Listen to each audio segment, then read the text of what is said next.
you have to be able to quickly adapt. You have to be flexible, you have to be nimble, you have to be willing to experiment with a lot of different things to see what is going to meet the need.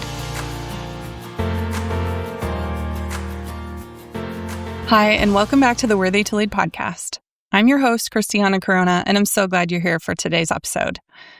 So today, I'm going to be diving a little bit deeper into what it has been like becoming an entrepreneur after a lifetime of a corporate career. So for those of you who don't know me, the last 23 years I have spent as a design and technology leader for Fortune 500 companies.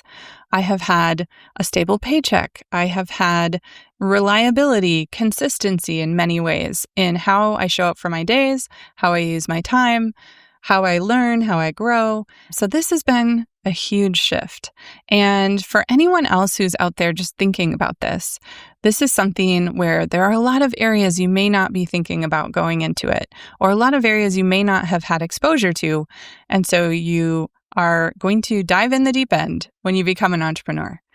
I grew up with entrepreneurial parents, so I kind of had firsthand view into what it was like and the uncertainty and having to reinvent yourself over and over again. So I knew a little bit of what that was going to take, and I went the opposite direction. I went into a corporate career that felt much more stable and safe. However, at this point in my career, I knew that I needed something a little bit different, and I had had enough growth and progress throughout my career that now I felt confident being able to go out and start giving back to that community that I had been a part of for all of those years. So I want to share 7 important considerations for you if you are thinking about, or if you have left, or if you've been laid off and you're thinking about starting your own gig. These are things that I have learned, some of them the hard way, and made mistakes. And so I'll be sharing a little bit more about that. And some of these things are just based on what I've learned around entrepreneurs and what makes them fail and what makes them succeed. So I just wanted to give you a little snapshot today of what that looks like. And hopefully this is helpful for you if you are in that place yourself. And I am cheering you on. I am here for your journey. So please don't hesitate to reach out if this is you and you want to connect and have some partnership along the way. So to just kick us off, I want to start with some stark facts. I call this my adapt or die section. So the entrepreneurial journey is not one for the faint of heart. And that's because approximately 40 to 50% of small businesses fail within the first 3 years. And there are some specific reasons why that happens.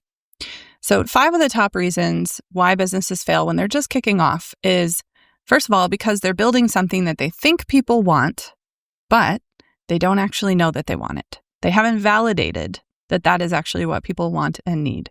So it's going in kind of guessing, saying, I have this really great idea, but I haven't actually gone out and tested to see if people want it. The second reason is because they have a lack of funds, or they just don't know how to manage money as a business. They just haven't been trained in financial management, which, for many of us, that is not what we went to school for. So this is an area, obviously, that can drain your business really, really quickly if you're not focused on it. The third area is, your pricing is off. So either you are not pricing yourself effectively for the audience you're trying to attract, or you're not pricing yourself effectively for yourself, and so your business is not sustainable. And you just are running out of business, you're not creating the profit that you really want, and you're not able to grow. The fourth reason is that people try to do it all alone. As an entrepreneur and as a founder, you're going to be wearing a lot of different hats. And so sometimes people try to do all the things. You're trying to manage, you're trying to execute on all the work. You're trying to be the salesperson, and you're trying to be technical support. And sometimes that can be too much. Depending on the type of business that you're building, it can be really, really challenging to do all of those roles constantly. And that is why there's a lot of burnout. There's a lot of people who just try and do it all by themselves without getting any help. And that can often lead to failure. And the final one is what I was alluding to when I was seeing my parents go through their journey and having to completely adapt themselves and pick up new business models and try new things to see what was actually going to resonate. You have to be adaptable. You have to be able to differentiate yourself. When the market or your customers' needs shift, you have to be able to quickly adapt. You have to be flexible. You have to be nimble. You have to be willing to experiment with a lot of different things to see what is going to meet the need. And so if you get stuck in one track and you're like, this is what I'm doing, this is how I'm doing it, and I'm sticking with it and it's not working, then you go down. So what I want to do is talk about 7 things that I think will help combat some of those common failure points. And they're things that I have really been diving into in the first 9 months of my business to try and help set us up for success. So the first thing I would talk about is before you even start, to prepare a runway, to prepare a financial runway for yourself. So if you don't have to leave your job yet, I would recommend not doing that. If you are laid off, then it wasn't your choice and you have to just work with what you have. But if you have the choice, what I would highly recommend is starting a side gig while you currently have your paycheck. And part of the reason for this is because then you can sit down and look at your financial targets and not be in a place of stress and duress. So what you want to do is you want to understand your risk tolerance. So if you were to make no money at all in your first year, would you have a safety net ready? Would you have the amount of savings that you need to pay your bills? Would you know your numbers? Do you have a budget? Do you have an ability to scale back any of those expenses? Have you thought about scaling back those expenses just in case? So this is a moment where you're really thinking about your ideal scenario of what you want to make, and you're also thinking about the worst case scenario of, if you made $0, how would you survive? And so you really want to be realistic with those numbers and then understand, do you need 6 months of savings to feel good? Do you need a year of savings? Do you need 2 years of savings to feel like you have enough safety net? So personally for me, I have been saving for a while. And so I had at least a year plus saved because I knew that I wanted that safety net. Like I have not a high tolerance for risk. I have a large family. I'm helping take care of this broader multi-generational family. And so I am not about to not be able to pay my bills next month. That is one thing that really mattered to me. So I started saving early and I really put those things together for myself so that I felt like I had a decent runway. Although I will say 2 years of savings is better than 1 because it's not like your business is going to thrive and instantly make hundreds of thousands of dollars probably in the first year if you are a solopreneur. So being realistic and saying, what is the number that I want to get to compared to where I am today in my corporate gig, and how long will it take me to get there?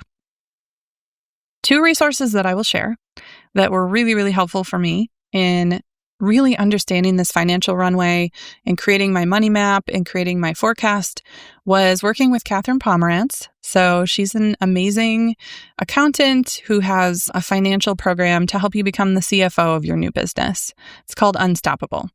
And she does a couple of cohorts a year, and highly recommend if you have an opportunity to join that, because she gives you a really great view into both how to plan and how to budget your money, but then also what are those weekly habits that you need to have in place so that you can become a savvy manager and not be afraid of managing your money. Another resource that was really great was Michael Michalowicz's book, Profit First. So I highly recommend that book. It is really about how do you fundamentally set up the model for making profit and paying yourself first as you build a new business, which is the opposite of what most entrepreneurs do, where they don't pay themselves for the first few years because they're so busy pouring everything into the business and it sucks away all of your money. So his view is the opposite of that and really foundationally thinking about the profit before anything else. So number 2, I would start building your brand early. And so this one again, great thing to do before you leave your job. So the ways that I would recommend doing that and that I started doing were going on LinkedIn and updating my profile and really putting some time and attention into making it look professional, having it be up to date, and having the featured sections, which are kind of below where your about section is, making sure that is linking people to things that you want them to see or do. So if you have recent launches or you have things that you're really proud of, the work you've done, you can link to that.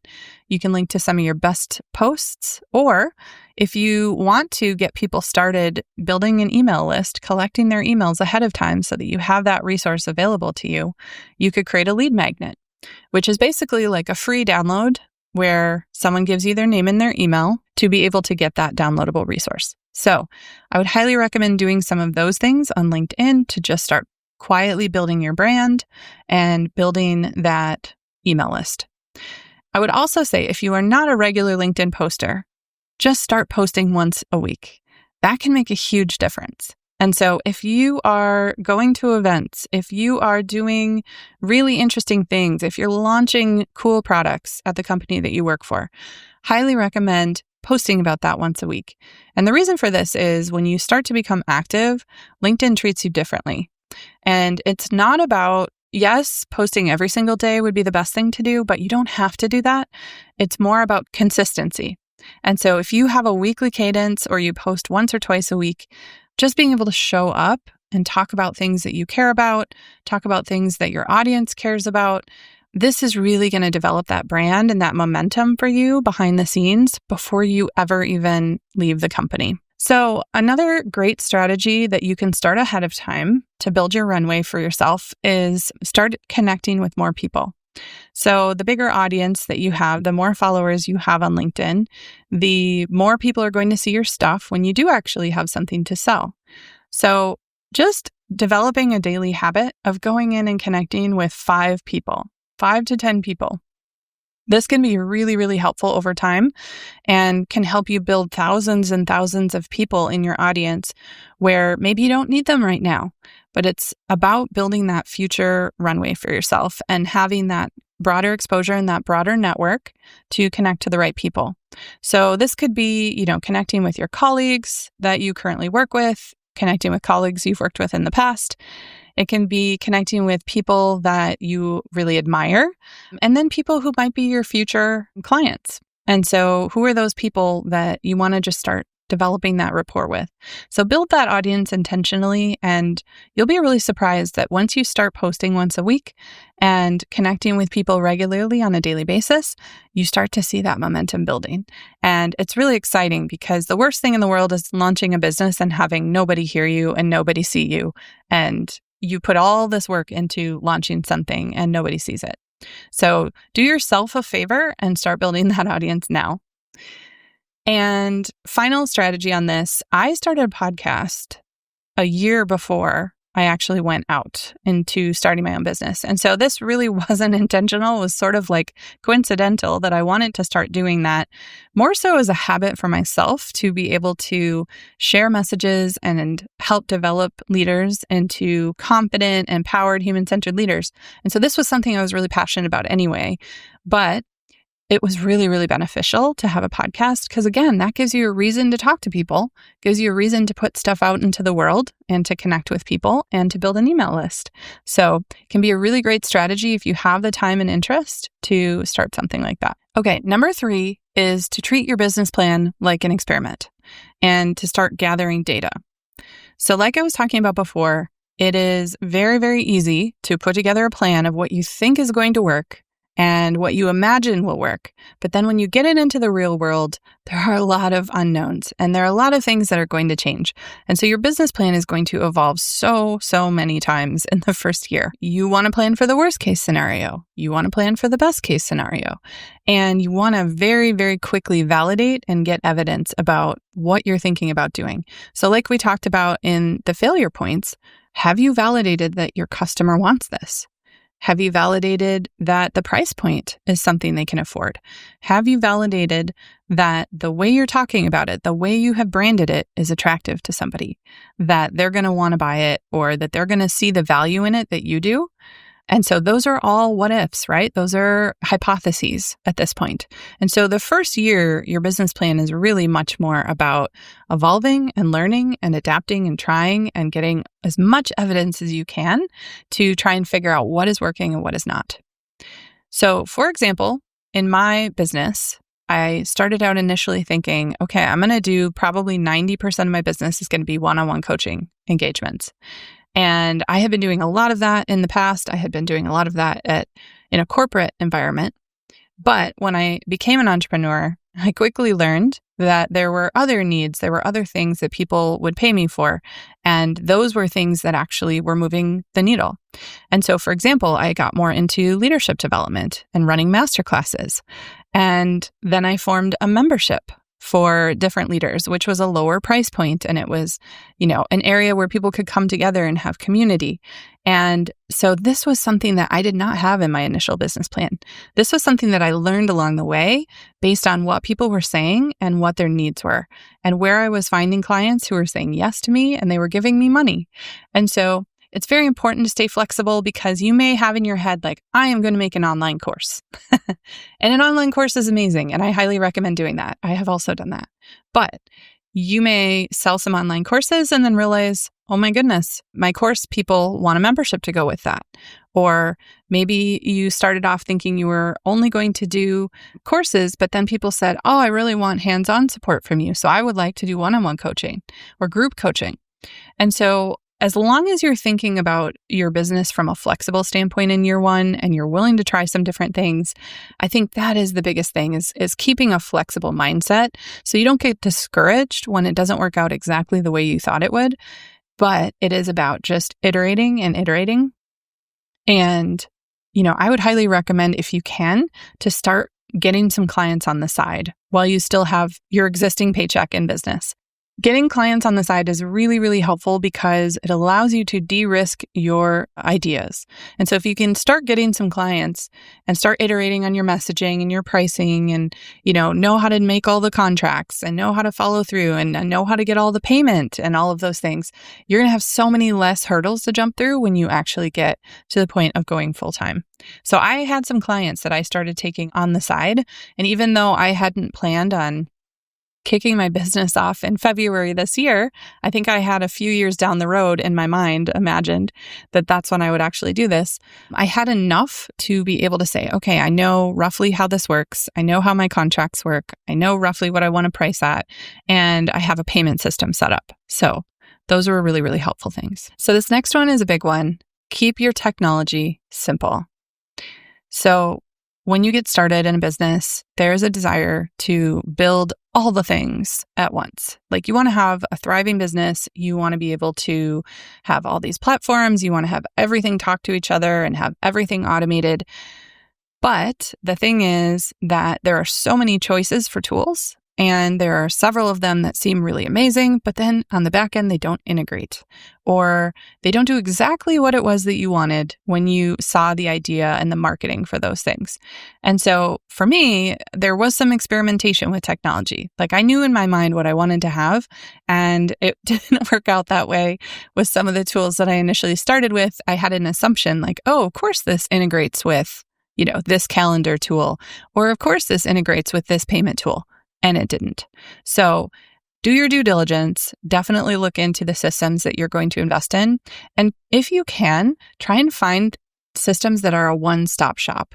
So where you get lots of different capabilities in one tool set.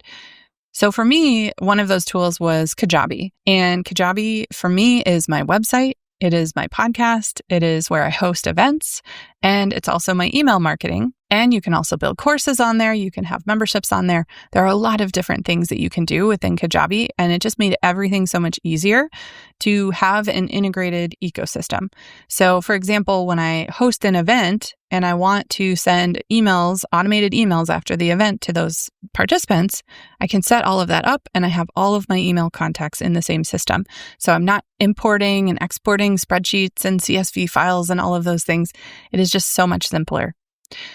Another tool that we use is called Honeybook, and that one is really great for creating contracts and project management, kind of like a pipeline management tool for creative businesses.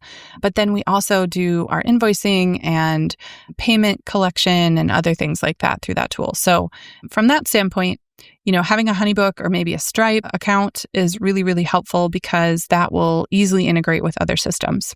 Another platform that we ended up using, we didn't start with, but we ended up using was Google Suite. And Google Suite has just been really good to us in that we don't need to have separate chat tools, video conferencing tools, calendar tools, document tools, spreadsheet tools, all of these different things. It is very nice and neatly packaged, and it's easy to share and it's easy to collaborate on. So we started out with several different tools in that area, and we ended up getting rid of several of them and reducing the cost because it was much more cost effective to just do a Google Suite. And then final two tools that we really love are Riverside.fm. Riverside is where we do all of our recordings. We can edit our podcasts and our videos, and they just have really, really amazing ability to make like short little reels and, longer form videos. And you get like a transcript automatically created, super, super easy to use and fun to use. So we use Riverside and then we pair it with Canva. And Canva is, everything design. So of course we use it for all of our design and our graphics, but we also use it to do animations and video graphics. And so when you can have a tool that's really versatile like that and integrates well with your other tools, it is a huge time saver.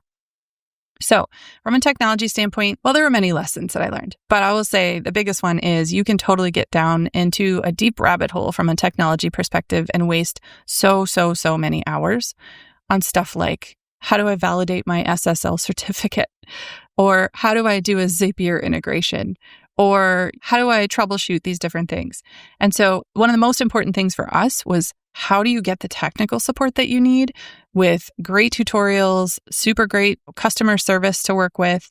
You want to get a system that is going to help you out in those moments, because you do not want to waste your time as an entrepreneur spending 10, 20, 30 hours trying to solve dumb technical problems that are super easy for someone else to figure out and very hard for you. So I am a pretty tech savvy person, but I found myself in some major rabbit holes here trying to understand how to make things connect and solve problems where it just wasn't working. And so being able to have great customer support and technology support is critical. Okay, so two other things a lot of people get stuck on when they start a business is, I have to have a really fancy website. I have to have a really beautiful website with all the content and all the resources and the library of downloads and all of these things. And you really don't. That could be something that you waste a ton of time on in the beginning of a business. And I did do that. I am a website designer by trade and I enjoy it. And so, of course, I wanted to put all of my best effort into creating a wonderful website. And oh my goodness, so much time put into this. And I know I didn't need to do that. And so you can get away with a one-page website when you're starting. You can get away with a really nice LinkedIn profile. So don't overdo it. And don't worry too much about having the perfect brand, the perfect colors, the perfect logo. Focus more on just delivering the right value about what you do and make it really easy for people to call you or to reach out to you and email you.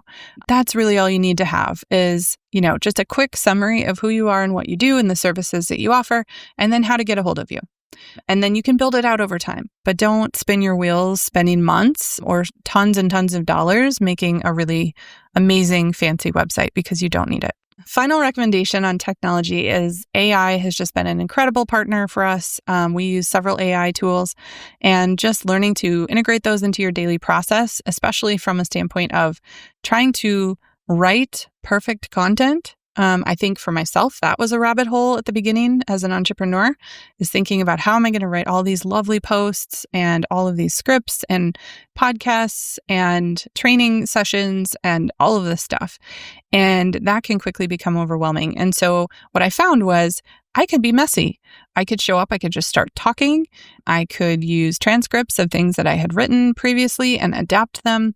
And so if you think about your job as an entrepreneur to show up with the thinking and the ideas, AI can be that partner with you that is helping you streamline it, that is helping you, stay within your tone. So train it on your language and your personality and how you talk and how you like things formatted. But you have to do it almost as like a template. And then from then on, it is so much easier to just put it through those templates and to be able to say, okay, this is what I want. This is my style. And it just helps you save tons and tons of time. So from an entrepreneurial standpoint, this is one of those amazing things where you do not have to go down the rabbit hole of content, and you can use AI to help you stay on track with showing up consistently and being professional. Okay, number 5 is you want to learn quickly what your skill gaps are and then fill them or outsource. So as someone who has spent my entire career in corporate, I have a certain sense of being able to pitch and influence at a leadership level. However, I have never been formally trained to sell. And so this was one of those areas where I think a lot of people in corporate don't really think about, well, what does it take to sell? What does it take to market yourself? And how do you do that? And like, what kind of rhythms and behaviors are required to do those types of things? And so, as I was doing an assessment, there are certain areas of the business I love, and I could spend hours and hours doing those things because I love doing them. For example, executive coaching. I love executive coaching. I love designing trainings for people, and I love helping them refine their LinkedIn brand and tell their story and get that job that they wanted to get and interview effectively and things like that. But when it came down to selling, this was one of those things where I'm like, I don't have that muscle developed. Like, I don't have the reps of years and years and years of practice and what to say and how to handle rejection and how to handle pricing concerns and all of those things. And so for me, it was really important to learn quickly and to start developing those skills. And so as I was learning in this particular area, and I think this is, again, an area where people stumble a lot as a new business, there are many, many ways to sell. There are in-person ways to sell. There are ways online to sell, and everyone has their own flavor. There is no one right way to do this. And so it is going to be an experimentation for you to figure out what is your style. Like, do you prefer going to in-person events, to Chamber of Commerce events, to conferences, and meeting people one-on-one and developing those relationships and contacts that way? Or do you prefer doing it online? Do you like being on LinkedIn? Do you like being on different social platforms and forums and participating in different communities and building your audience that way? And for me, it's been a combination. And so I've gotten a lot of advice from people one way or the other, and I've had to sort through, okay, that's great advice, but what works for me? And how do I blend the types of selling that feel authentic to me, that feel like they energize me to some extent, and that I can show up and talk about what it's like to share the services that I have with the world and feel good about that messaging, not icky and salesy and pushy, right? So that is a really interesting area of skill growth that I think a lot of people will dive into. And one resource or one set of resources that has been really great at opening my eyes to all the different things that you can potentially do is Alex Hormozy. So Alex Hormozy has lots of different resources around developing great leads, developing great offers, developing great business models, and how do you start building those things on top of each other to be really effective. So there's lots and lots of resources out there. I don't want to go deep on naming a lot of them, but I think Alex Hormozy is a very accessible one. He's got lots of books and podcasts, and he's also got free resources on his website. So it's worth a check out if you haven't seen his stuff yet. Other skill sets that I quickly wanted to develop and started developing even the year before I launched my business was really online marketing and selling and courses. And, what does it look like to really show up effectively and build those lead generation funnels online? So I spent a lot of time doing online courses, and I love online courses because I feel like you can binge watch them on the weekend. You can get hands-on and start trying things right away. You don't have to wait. So for example, when I developed my podcast, I used Jenna Kutcher's Podcast Lab. When I started thinking about my business model and building my email list and thinking about online courses, I went to Amy Porterfield. When I started thinking about my membership and what it would look like to build a thriving membership, I went to Stu McLaren. And when I wanted to think about coaching best practices and building a coaching business online, I looked to Susie Moore. And so there are just a lot of really great influencers out there who are helping create the types of tools that you need as an entrepreneur to get your business going so that you have the building blocks and you're not wasting your time spinning your wheels going, what am I doing wrong? You have this support and you have this community. So I have found those types of courses and community to be really, really valuable. Okay, so finally, if you feel like it's a skill set that either you don't want to learn or you won't be good at, where do you outsource?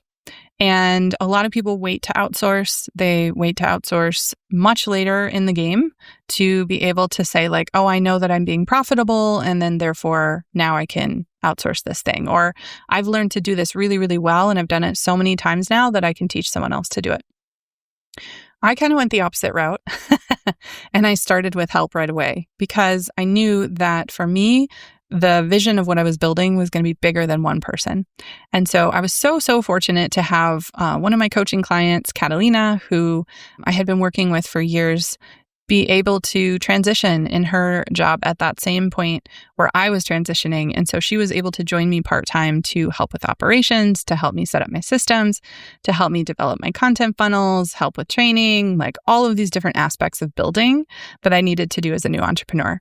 And that has been just absolutely incredible. Find yourself a Catalina. Highly recommend having someone that you can work with that becomes like a clear partner and supporting you, understands the mission, can like finish your sentences, whether that's an administrative support, operations support, maybe a writer, someone who writes your content with you, whatever part of your business you feel like you need someone else to support you on so that you can focus on the things that are really going to drive the business forward. That is absolutely a game changer. And so I'm so glad that I did that. And I also started outsourcing, like getting help with my podcast production because video production is quite extensive and takes a really long time. And so that has been absolutely amazing. So for your business, whatever that looks like, just think about the benefit and what would actually happen if someone else is working on these pieces that would keep the machine moving forward, right? That would keep the progress happening. What would you be freed up to do? And how could you focus your time and your energy on the things that are going to be the big bets and the conversations that lead to sales and the conversations that lead to growth and the investments that you want to make in your business moving forward? So this is a really critical thing to be thinking about from day one, even if you go solopreneur for the first year or so. Just be thinking about what does growth and scale look like and how do I start integrating someone else into that process so that I'm not my own bottleneck and I am not stuck based on the fact that I am not good at this thing or that thing. And that is the thing that's holding me back. Okay, number 6, on a similar vein, like I was just talking about, don't do this alone.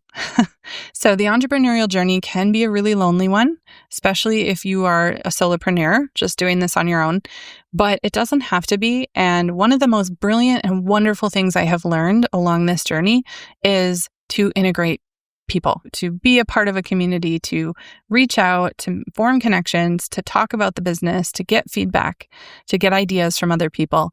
This has really generated a lot of energy for me and helped me, especially on those days where I was feeling down, where it's like, oh, this isn't working. I'm not making what I want to be making. I have found business mentorship to be really great. So I was fortunate to meet some business mentors at a couple of conferences.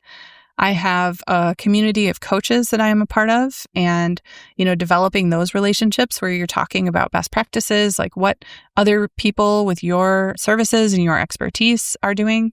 I'm part of a LinkedIn accelerator group, which has been really, really wonderful, and seeing what other people are doing to accelerate their business on LinkedIn. And then that's really leveling me up in a different way and how I show up. And then having coaches who are helping me with my mindset. So when I do get stuck, I have coaching sessions. I have people that I can go to and work out the details and work out the hard stuff and be able to say, okay, I'm going in with this problem. I have the resources that I need to figure this out. I just need that thinking time and that dedicated time to work through that. And then finally, having partners and doing collaborations has been really, really fun and energizing. And so I've been fortunate to have other people in my network that are interested in partnering up on a masterclass or partnering up on a training or doing coaching together. And this is just wonderful. Like it feels like the integration and collaboration that you would expect within corporate, but oftentimes you don't get that in the entrepreneurial journey. It's, you're doing everything by yourself. And so if you have someone that you're working with within your company or a contractor, or you have partners that you can pair up with and collaborate with on different ventures, those joint ventures are just really fun and interesting, and they infuse so many new ideas about what you can do differently with your business. Okay, finally, number 7 is be optimistic. Have an optimistic mindset. And the reason I say this is because, with a 50+% failure rate in entrepreneurship, a lot of people get stuck on when they're doing something that's not working and they can't figure out a way out of it, and they don't seek the help, they don't seek the community. And you have to have that belief and that optimism that you are going to be able to figure it out. Otherwise, you would just quit, right? Like, it's a challenging space sometimes. And there are days where you just feel like, oh, nothing I'm doing is working. Why is that? Like, I don't feel the momentum. I don't feel the energy. I don't have what I need, or it's not the right system, or, whatever those things are. I have had several of those days, and I'm a pretty optimistic person. And so what I want to focus on here is there are ways to build optimism into what you're doing. And it's an intentional practice. It is intentionally looking back and celebrating the things that you have done well, where you have made progress, and also what have been your learnings. Because things are moving so fast, it is very easy to forget what you did last week, what you did last month, even to see where you were before and what you've accomplished to now. It will fly by and you will forget it. And then you will think like, how come I'm staying still? How come I'm in the same place? But really, you're not. And so what I would recommend is create a ritual around celebrating your small and your big wins. And so for us in Worthy to Lead, we have a wall of worthiness, and we have practices where we will regularly meet up and we will put a whole bunch of Post-its in our virtual Post-it board, and we will talk about like, what were the wins we had over the last few weeks? What did that actually look like? Where did we try something new and we learned something? Or we learned how to build a new process, or we learned how to automate something, or we got a yes on a sale or a client, or maybe we put ourselves out there and Catalina got interviewed in a magazine. Like, incredible. And you're building those skills of resilience. You're building the track record of belief in yourself and belief that you can have the results that you want. And so we capture all the wins, and then we capture the learnings. What were the things that didn't go well? How can we value that data and say, what is this telling me about the decisions I need to make differently next time? What is this telling me about the type of person I want to partner with? What is this telling me about where I'm spending too many hours doing XYZ? And, what skill gaps that I still have to fill? If you spend all of your time looking forward at the goal of what you want and that number, that dollar number that you think you need, and you just keep looking at the gap of between where you are now and that dollar amount, you're going to feel really discouraged, and you're going to quit, and you're going to not want to do this anymore because it's too hard, or it didn't work, or, all of those reasons. But if you look backwards and you base your progress on what have I done, what have I learned, and what am I learning about myself, what are those trend lines, what are those patterns that I'm seeing, you are going to be so much more encouraged. You are going to be so much more resilient, and you're going to follow through, and you're going to create that optimism for yourself that even though I don't see the evidence today, I believe that this is possible, and I just need to find another way. So this has been really critical. I will be honest, it is not easy to stay in that place all the time. It is very easy to sit in a place of fear or anxiety or worry and, think about the risks of things not going well. And so you have to be a little bit more comfortable sitting in that place that is not in your comfort zone. Like, you are basically never in your comfort zone. You are always learning, you are always growing, you are always changing. And so being able to be comfortable with a little bit of discomfort all the time, and then in those moments where you feel discouraged or you feel like it's not going your way, how are you looking backwards at what is working and what you have accomplished and what you are capable to do? This is really critical to success. Okay, so let's talk about how it's going now. You heard a lot from me about where I had some stumbles, where I learned some things, areas that I recommend investing in just to make sure that you are building and growing in the right areas to become a successful entrepreneur. What I will say is, after 9 months, I have a lot more focus on who I serve, how I serve them, what my brand stands for, what it is we do, what it is that we don't do. I have more clarity on, what is affordable for people. What are they willing to pay? We have more rhythm within our business. So being able to say, how do we want to show up in the world? What does that look like? What time do we need dedicated to be able to do those things? And we have conviction. So we have this mission where both Catalina and I are both dedicated to this is who we serve and this is what we want to be doing and this is what we're growing towards. So clarity has really come into focus over the past 9 months. And I would say the other benefit is Catalina and I have worked together so much now that we can basically finish each other's sentences. And so being able to have that like shared brain in doing this work has been really, really helpful. We have landed on the suite of tools that we really like, and I will definitely share those tools again with you in the show notes so that you have access if you're interested in checking them out. We have found that they integrate, that they automate really well. And so over time, we have been able to build up a lot of automations in our business to be able to do things much more efficiently. We have built a membership and helped create like what that environment looks like. We have done leadership masterclasses and have been able to serve people in different capacities there and have done corporate trainings that have been really fun. We have go-to mentors that we reach out to on almost a weekly basis to connect and collaborate. And we have a big, bold vision for the future. And so I'm really excited about the future of Worthy to Lead. So does all of this feel easy now? No. Do I have it all figured out? No. Do I know 100% that this is going to work? No. But is it worth it? Absolutely.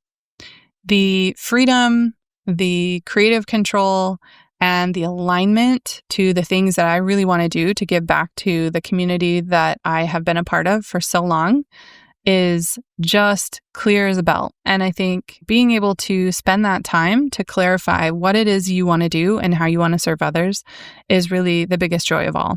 And so I'm really passionate about building this into the future, and I can't wait to see where it goes. So I'm 100% glad that I did this endeavor.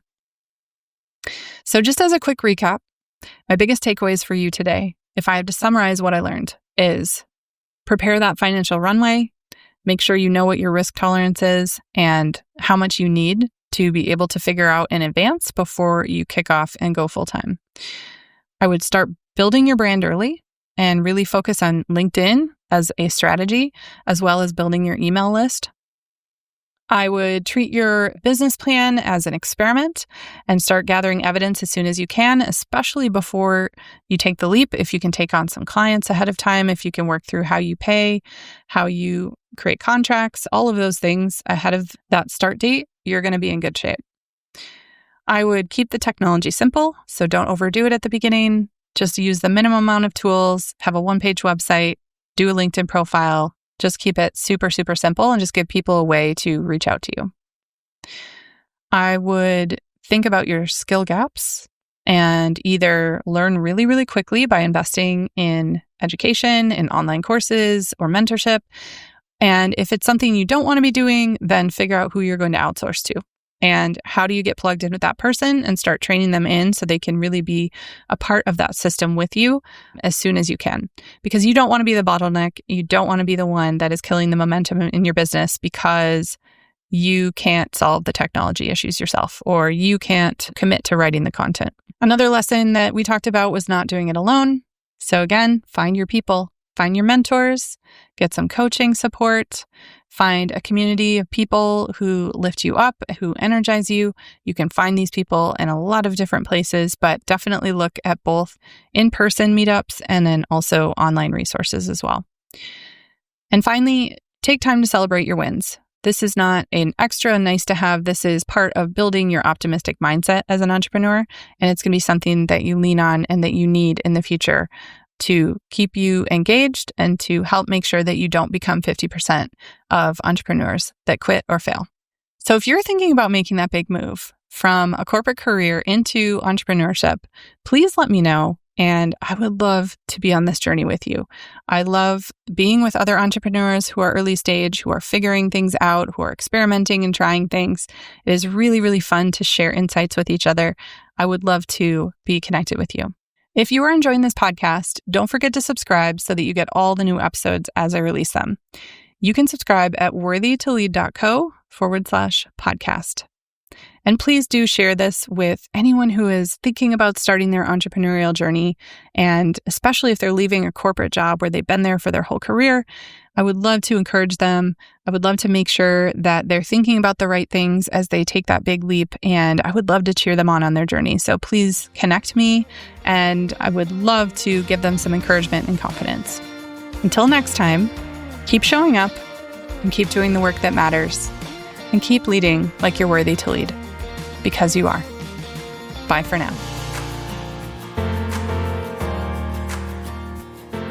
So I know that we shared a lot of resources today and a lot of different lessons learned, and it's hard to kind of keep track of all of those things. So we put together a free downloadable guide for you to use moving forward that includes all of those things, plus the links to the tools and resources that we are finding really helpful in our business.